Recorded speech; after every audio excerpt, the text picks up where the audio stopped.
HSC এর পর প্রতিটা স্টুডেন্টের লাইফে 3টা ওয়ে ক্রিয়েট হয়, যার মধ্যে শুধু একটা ওয়েই আপনি চুজ করতে পারবেন। First, the admission phase, gate A degree, go with the flow.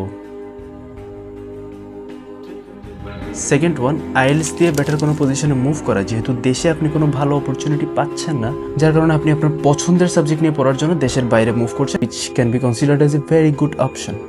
And then the third one, which is my type, skip the rat race.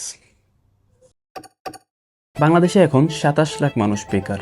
প্রতি বছর বাংলাদেশে 22 থেকে 23 লাখ তরুণ তরুণী চাকরি খোঁজে, যার মধ্যে 9 লাখ গ্র্যাজুয়েট কোনো চাকরিই পায় না। আপনি যদি চিন্তা করে দেখেন 18 কোটি মানুষের দেশে 9 লাখ মানুষ চাকরি পায় না, খুবই ছোট মনে হচ্ছে সংখ্যাটা, রাইট? বাট এটা প্রতি বছর ক্রিয়েট হচ্ছে। প্রতি বছর 9 লাখ মানুষ চাকরি পাচ্ছে না। আপনার মনে প্রশ্ন জাগতে পারে, তাহলে আমাদের সরকার কি করছে? প্রতি বছর যে এত এত মানুষ বেকার থাকছে, এত এত কর্মসংস্থান আমরা সৃষ্টি করছি, তারপরেও 9 লাখ গ্র্যাজুয়েট প্রতি বছর বেকার থাকছে। আমরা কেন বড় কোনো স্টেপ নিতে পারছি না? যেখানে পুরো বিশ্ব এআই, মেশিন লার্নিং নিয়ে অনেক দূর পর্যন্ত এগিয়ে গিয়েছে, সেখানে আমাদেরকে এখনও খাতায় কলমে HTML শেখানো হচ্ছে। বাট কেন? সরকার কি জানে না যে দেশে কর্মসংস্থানের অভাব রয়েছে? সরকার সবই জানে, বরং আপনার চেয়ে বেশিই জানে। বাট একটা ম্যাটার হচ্ছে, গরিব যদি পড়ালেখা করে শিক্ষিত হয়ে যায়, তাহলে নেতারা ভোট খুঁজবে কার কাছ থেকে? আপনাকে আমি জিনিসটা সিম্পলি বুঝিয়ে দিই। ধরেন আমি এবছর গ্র্যাজুয়েট হলাম, আমি চাকরি খুঁজতে চাকরির বাজারে গেলাম, বাট অনেক ট্রাই করার পরও দেখতেছি এখানে মামা খালু ফুফু ছাড়া কোনো কাজ হচ্ছে না। তো আমি কি করলাম? চলে আসলাম। এখন আমার সামনে কোনো ওয়ে নাই। আমি ওই যে 9 লাখ বেকার থেকে আমিও একজন বেকার। সামনে ইলেকশন, আমার ঘরে ভাত নেই, আমার কোনো না কোনো ওয়েতে টাকা উপার্জন করতেই হবে। আমি কি করলাম? চলে গেলাম আমাদের এলাকার বড় ভাই রনি ভাইয়ের মিছিলে। আমি গেলাম, ওখানে স্লোগান দিলাম, আমার ভাই তোমার ভাই, রনি ভাই রনি ভাই। এরপর দিন শেষে আসার সময় আমাকে 500 টাকা দিল। এই টাকাটা পাওয়ার পর আমার মাথায় অটোমেটিক চিন্তা চলে আসছে যে আসলে এইসব পড়ালেখা দিয়ে কিছুই হয় না, মানুষ এমনিতেই পড়ালেখা করে, দেশে তো কর্মসংস্থান নাই, সবার উচিত আসলে রাজনীতিতে নেমে যাওয়া। আমি ছিলাম কিন্তু একজন কম্পিউটার সায়েন্স ব্যাকগ্রাউন্ডের স্টুডেন্ট। আমার কাজ করার কথা AI, machine learning, HTML, website building, whatever, যে কোনো কিছু নিয়ে যেটা আমার দেশকে আগাতে সাহায্য করবে। বাট আমি কি করছি আলটিমেটলি? আমি এলাকার পাতি নেতার কাছে গেছি, গিয়ে ওনার নামের মিছিল করছি। মিছিল করার পর দিন শেষে যে টাকাটা দিচ্ছে ওটা নিয়ে চলে আসতেছি।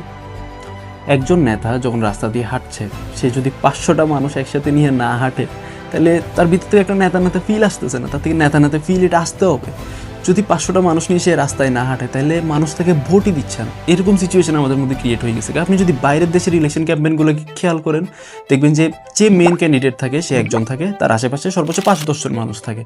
এরা গিয়ে মানুষের কাছে ভোট খুঁজে প্রচার প্রচারণা যেভাবে করা যায় সেভাবেই করে।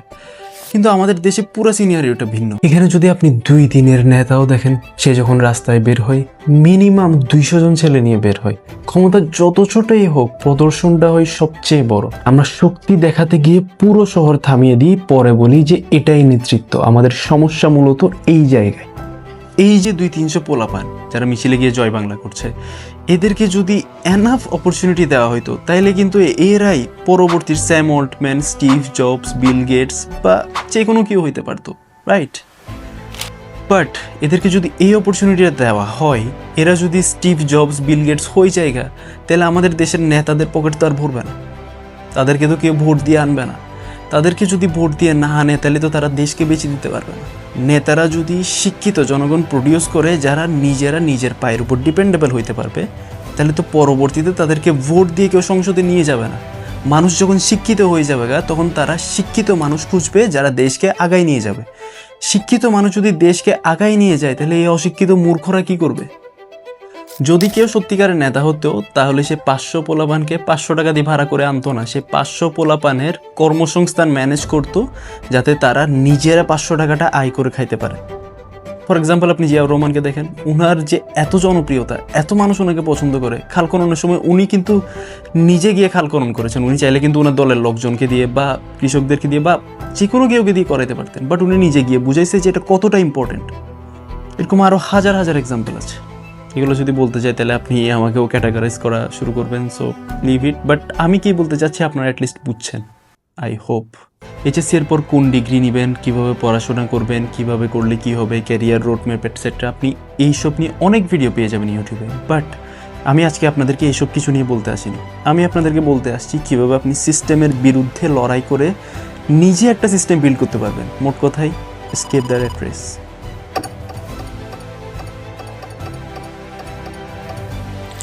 একজন স্টুডেন্টের লাইফের সবচেয়ে toughest and most important part হচ্ছে তার অ্যাডমিশন ফেজের ওই পিরিয়ডটা। মানুষের মতে এটার উপরই স্টুডেন্টের ফিউচার নির্ভর হয়, যেটা আমি মোটেও বিলিভ করি না। সারা দেশে মোট সরকারি বিশ্ববিদ্যালয়ের সিট আছে 57,099, যার জন্য কম্পিট করে 12 লাখ স্টুডেন্ট, অর্থাৎ প্রতি 100 জনে মাত্র 5 জন সিট পায়। আবার এই গ্র্যাজুয়েটদের মধ্যেও প্রতি 3 জনে একজন 2 বছর চাকরি খুঁজে বেকার থাকে। তাহলে এত কষ্ট করে অ্যাডমিশন যুদ্ধে জয়ী হওয়ার পর, ভালো পড়ালেখা করে ভালো সিজিপিএ আনার পর, মা বাবার পয়সার পি মেরে দেওয়ার পর আমি 2 বছর ধরে ইন্টারভিউর পিছনে ইন্টারভিউ ঘুরতেই আসি। ওইদিকে সমাজ এসে আমাকে বলতেছে যে আমি একজন সাকসেসফুল মানুষ। কেন? কারণ আমি বুয়েটে চান্স পাইছি। ব্যাপারটা অদ্ভুত না? আপনি যদি অ্যাডমিশন ফেজ পার করে ফেলেন, ভালো কোনো ইউনিভার্সিটিতে টিকে যান, দেন ভেরি গুড। যদি না আসেন তাও গুড, কারণ আজ থেকে 4 বছর পর আপনি যে ডিগ্রিটা নিয়ে বের হবেন এটা জাস্ট একটা কাগজের টুকরো হয়ে থাকবে। কথাটা আমি বলছি না, কথাটা ইলন মাস্কের। There's no need even to have a college degree at all, or even high school. If somebody graduated from a great university, that may be an indication that they will be capable of great things, but it's not necessarily the case. You don't need college to learn stuff, okay? Everything is available basically for free. You can learn anything you want for free. Say people like Bill Gates or Larry Ellison, Steve Jobs, these guys didn't graduate from college. But if you had a chance to hire them, of course, that would be a good idea. আজ থেকে 4-5 বছর পর certificate সবার কাছেই থাকবে। আপনাকে মূলত জাজ করা হবে যে আপনি কি করতে পারছেন তার উপর বেস করে। আচ্ছা, অনেক হইলো এইসব রিসার্চ, এসব বাদ দেন। আমি আপনাকে আমার পার্সোনাল লাইফ থেকে কিছু এক্সপিরিয়েন্স শেয়ার করি, যাতে আপনার কাছে বিষয়টা আর একটু ক্লিয়ার হয়। ছোটোবেলা থেকে আমি চাইতাম সবসময় ডিফারেন্ট কিছু করতে। আমি এসব গদবাদা সিস্টেমের মধ্যে থেকে অ্যাড্রেসের পেছনে দৌড়াতে আমার খুব বেশি ভালো লাগতো না, বাট তবুও সর্বোচ্চ চেষ্টা করেছি পড়াশোনাটাও চালিয়ে গিয়েছি। ডাব্বা মারি নাই ভাই, অল বোর্ড এক্সামসে গোল্ডেন প্লাস পাইছি। এসএসসির পর আমি দেখলাম যে বাংলাদেশে আনএমপ্লয়মেন্ট প্রবলেমটা অনেক হিউজ।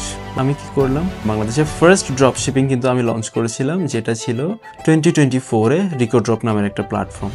আমি এখানে যে কাজটা করছি, সমাজের বড় একটা প্রবলেমকে সলভ করার জন্য মাঠে নামছি। আমি কিন্তু এখানে কোনো সমাজ সেবা করতে নামি নেই। The bigger the problem, the bigger the solution, the larger the profit. Rico drop start করেছিলাম আমি আর আমার এক ফ্রেন্ড মিলে, but unfortunately for my personal reasons I quit. Rico ড্রপের পর আমি রিয়েলাইজ করলাম যে আমার স্কিলস ডেভেলপমেন্টে ফোকাস করা উচিত। আমার স্কিলস আসলে অনেক দুর্বল। দেন আমি ডিজিটাল মার্কেটিং নিয়ে কোর্স করা স্টার্ট করি। এরপর একটা ভালো পোর্টফোলিও ক্রিয়েট করে এজেন্সি রান করা শুরু করি। এজেন্সিটাও বেশ ভালোই চলছিল 1-1.5 বছর মতো, বাট 1-1.5 বছর পর আমার রিয়েলাইজ হইলো যে আমি আসলে বড় কোনো প্রবলেম সলভ করতে পারতেছি না, আমার আসলে এসব করা উচিত না। দেন আমি এজেন্সিটাও বাদ রেখে দিলাম। এরপর আমি চিন্তা করে দেখলাম যে একজন স্টুডেন্টের আনএমপ্লয়মেন্ট হওয়ার পেছনে মেইন কারণ হচ্ছে সে তার স্কিলসে প্রপার মনোযোগ দিয়ে কাজ করে না, সে প্রপারলি স্কিল গেইন করে না, যার কারণে বাংলাদেশে এত আনএমপ্লয়েড পার্সন ক্রিয়েট হচ্ছে।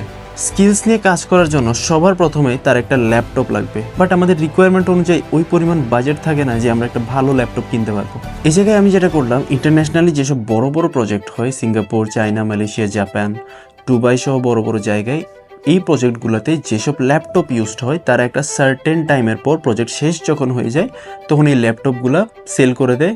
এই ল্যাপটপগুলো আমি বাংলাদেশে ইম্পোর্ট করি, যাতে আমার যে স্টুডেন্টটা কম দামে ল্যাপটপ খুঁজতেছে বাট পাচ্ছে না, তার যে কনফিগারেশন প্রয়োজন ওই কনফিগারেশনের সাথে তার বাজেট ম্যাচ করছে না।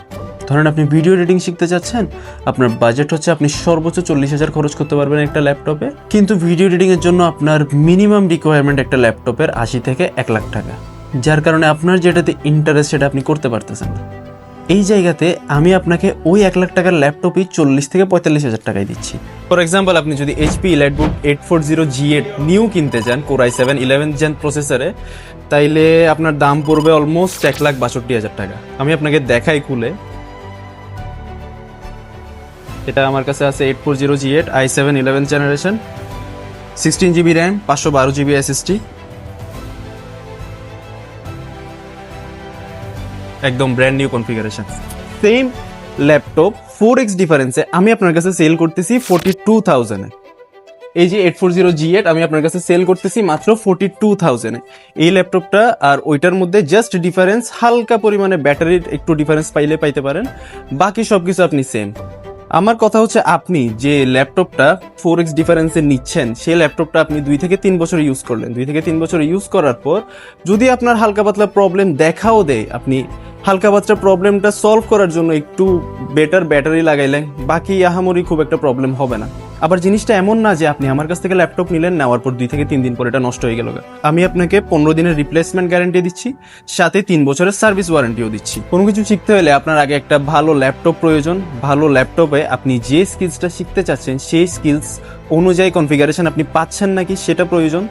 আর সেটার জন্য আপনি আমাদের কাছে আসতে পারেন। আমরা আপনাকে প্রপার ল্যাপটপ গাইডেন্স থেকে শুরু করে সব কিছু দিয়ে প্রয়োজনীয় আপনার যা যা কিছু প্রয়োজন সব কিছু আমি আপনাদেরকে দিতে পারবো। সব সাহায্য আপনি আমার কাছ থেকে পেয়ে যাবেন। এখানে প্রবলেম সলভ করার আমি ট্রাই করতেছি। হয়তো আমার ওয়ে ভুল হইতে পারে, বা আমার টেকনিক ভুল হইতে পারে, বা আমার স্ট্র্যাটেজিতে ভুল হইতে পারে, যার কারণে আমি ফেল করবো। বাট অ্যাটলিস্ট আমি ট্রাই করতেছি। 10 বার যদি আমি ট্রাই করি, একবার তো আমি সাকসেস হব। কিন্তু আমাদের স্টুডেন্টদের ভুল হচ্ছে, আমাদের স্টুডেন্টরা এই ট্রাইয়ের ফেসেই যেতে পারে না। আমাদেরকে গদবাধা সিস্টেমের মধ্যে রেখে আমাদের ব্রেইনের যেসব ট্যালেন্ট আছে সবগুলোই শেষ করে দেওয়া হয়। আপনার উচিত এখন থেকে পড়াশোনার পাশাপাশি ভালো কোনো স্কিল গেইনের মধ্যে ফোকাস করা। So what should you do after 12th? আপনার যদি মনে হয় আপনি এত প্রেশার নিতে পারবেন না, এত কিছু আপনার জন্য আসে নাই, আপনি গদবাধা সিস্টেমের মধ্যেই থাকবেন, ভালোভাবে পড়ালেখা করবেন, টপ করবেন, জব করবেন, চলে আসবেন, দেন বি ইয়োরসেলফ। কিন্তু আমার একটা প্রশ্ন, 15 বছর পুরনো কারিকুলাম যেটা 100 বছর ধরে চলে আসছে, সেখানে কি আসলে এমন কিছু শেখাচ্ছে যেটা পরে আপনি জীবন যুদ্ধে টিকে থাকতে পারবেন? যদি আপনার কাছে উত্তর হ্যাঁ হয়, দেন ওকে। লাইফটাকে এত লিমিটেড করার কি দরকার? আমাদের চিন্তা চেতনা সব কিছুকে একটা সিস্টেমের মধ্যে আবদ্ধ করে রাখার কি দরকার? মানুষ যখন আমাকে বলে যে প্লে সেফ, এত রিস্ক নেওয়ার কি দরকার, তখন আমার ভেতরে একটা প্রশ্ন ক্রিয়েট হয়, why you are telling me sky is the limit when I saw footprints on the moon?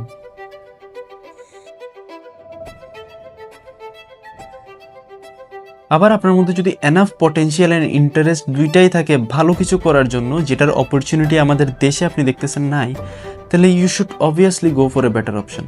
আপনি এআই মেশিন লার্নিং নিয়ে বলতে চাচ্ছেন, বাট আমাদের কোনো ইউনিভার্সিটিতে ভালো কোনো কোর্স অফার করছে না যেটাতে আপনি এআই বা মেশিন লার্নিং শিখতে পারবেন, তাহলে আপনার থেকে অবশ্যই অ্যাব্রোড মুভ করতে হবে। So you should go for it. And the last one, আপনি যদি আসলে র্যাট রেস থেকে বের হইতে চান, তাহলে অন্তত আপনাকে এমন কিছু করতে হবে যেটা বাংলাদেশের জন্য নিয়ে। কিন্তু স্রোতের বিপরীতে দাঁড়ানো এতটাও কিন্তু ইজি না। আপনার আশেপাশের মানুষকে দেখবেন একসাথে কিছু না কিছু করছে, ফ্রেন্ডসরা মিলে ট্রাই করছে, ফেল করছে বা সাকসেস হচ্ছে, কিন্তু আপনি পুরোই একা, সমুদ্রের স্রোতের বিপরীতে পুরাই একটা নৌকা চলতেছেন। তাদের পাশে দাঁড়ানোর জন্য তাদের মানুষ থাকবে, কিন্তু আপনি পুরাই বিপরীতে স্ট্যান্ড করতেছেন, আপনার পাশে কেউই নেই। আপনার না থাকবে কোনো ফ্রেন্ডস, না থাকবে ফ্যামিলি। আপনি যদি আপনার বাবা মাকে বুঝাইতে চান যে পৃথিবী এখন অনেক কমপ্লেক্স হয়ে গিয়েছে, সামনে আর ডিগ্রির কোনো দাম থাকবে না, সামনে স্কিলসই সব কিছু হবে, ডিগ্রি জাস্ট একটা কাগজের টুকরো, তাহলে আপনি দেখবেন আপনাকে পরের দিন সকালে ঘুম থেকে তুলে বা আপনাদের ভর্তি করে দিবে। আপনাকে সব কিছু একা সহ্য করে গ্রো করতে হবে।